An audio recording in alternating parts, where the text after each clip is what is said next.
NBA second round of the playoffs, Celtics versus the Milwaukee Bucks. And then you have later on the Golden State Warriors versus the Grizz. It's the NBA Cypher. Let's get into this.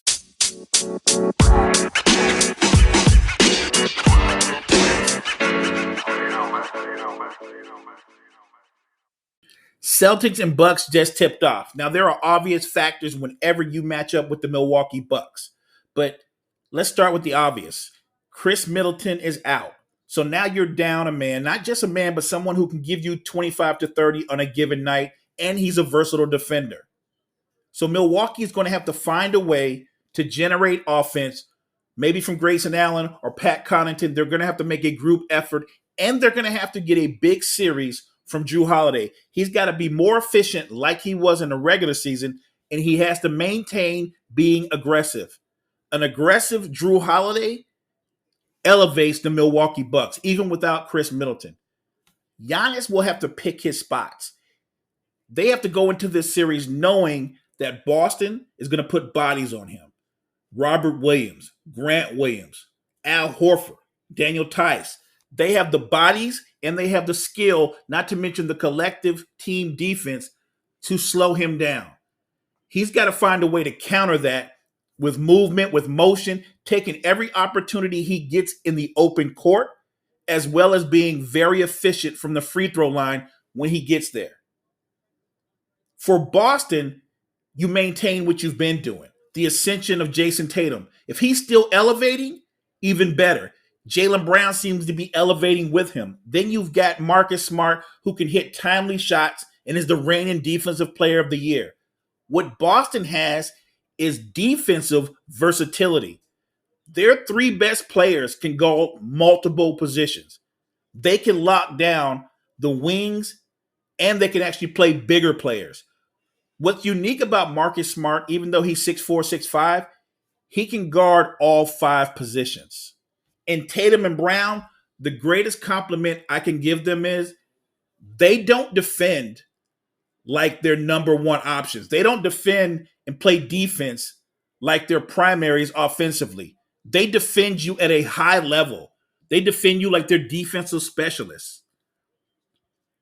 I think the Celtics' depth, I think along with the way they play defense and how they have multiple guys that can get their own offense, ultimately will be too much for a shorthanded Bucks team. And to be fair, even with Chris Middleton, I thought this might be a 6 or 7 game war. It might still go 6, but I think unless Giannis has a dominant series, I'm picking the Boston Celtics to win this series in 6 games.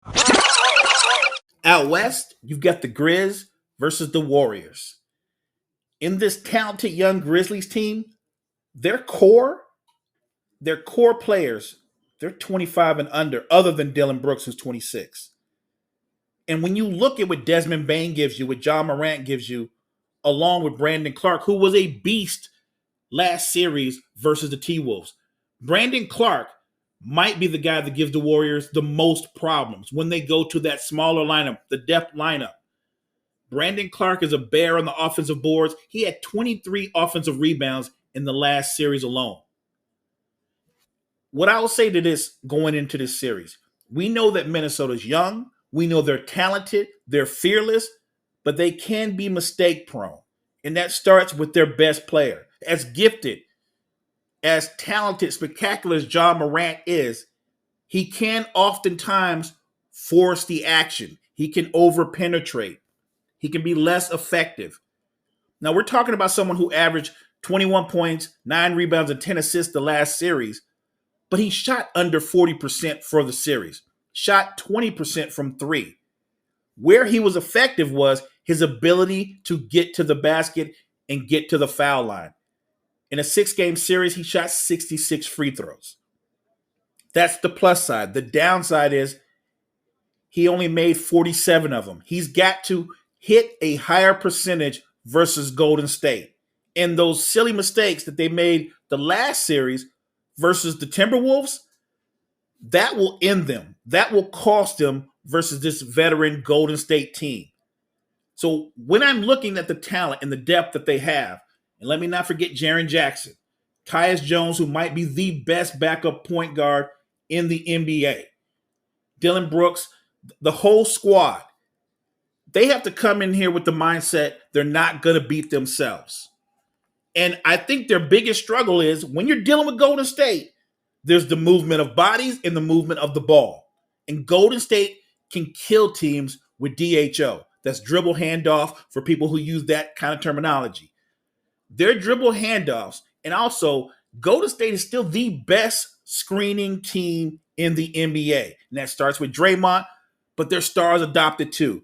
Steph, Clay, they're all terrific screeners. So they create opportunities for others that in turn, because of the ball movement and the body movement, creates opportunities for themselves.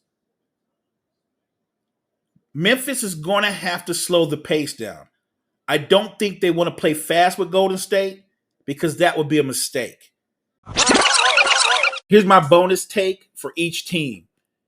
If Jordan Poole is averaging 22 points a game, shooting 50% from the field and 48% from three, then Golden State's going to win this series in 5 games at the most. And for Memphis, it's simple. Brandon Clark. His energy, his activity, it trickles down to his teammates. If he plays at the level he's been playing at, then Memphis is going to be in great shape.